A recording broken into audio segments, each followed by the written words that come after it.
Mister Kapoor, आप ये जो जेंडर बायस लॉ है हम्म, हेलमेट को लेके, हम्म। उसके बारे में अपनी राय बताइए। अ, जो हेलमेट के बेसिस पे जेंडर वाइज किया गया है, उसका मुझे ना तो लीगल लॉजिक समझ आता है ना कॉमन लॉजिक समझ आता है।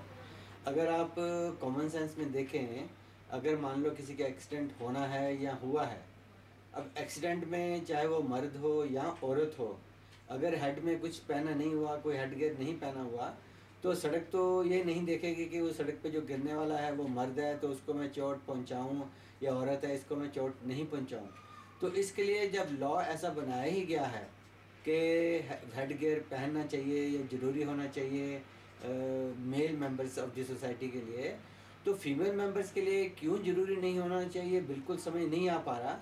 जबकि आर्टिकल 14 जो हमारे संविधान का है, वो इक्वालिटी बिफोर लॉ क्लियरली कह रहा है। जब इक्वालिटी बिफोर लॉ है, तो ऐसे फेटेलिटी के केस में जहाँ लॉ स्पेसिफिकली बना है ताकि डेथ रेट को कम किया जाए, और उसको कम करने के लिए हेड गियर का एक प्रोविज़न रखा गया है।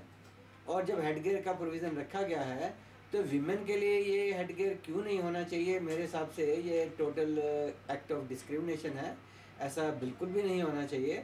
और जैसे male members of the society के लिए ये अनिवार्य है, वैसा ही वीमेन के लिए भी ये हेलमेट का पहनना अनिवार्य होना चाहिए। इस कैंपेन को लेकर आपकी राय।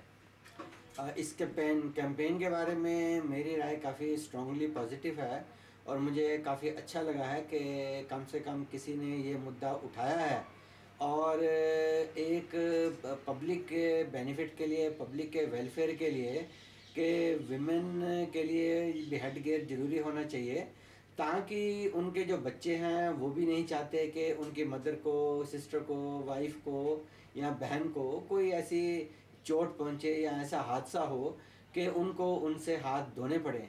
और चूंकि लॉ बनाए इसीलिए गया था हेड गियर का, ताकि अगर कोई ऐसा इमरजेंट एक्शन हो जाए जिसमें एक्सीडेंट में किसी की डेथ ना हो जाए, तो हेड गियर ये अनिवार्य किया गया है।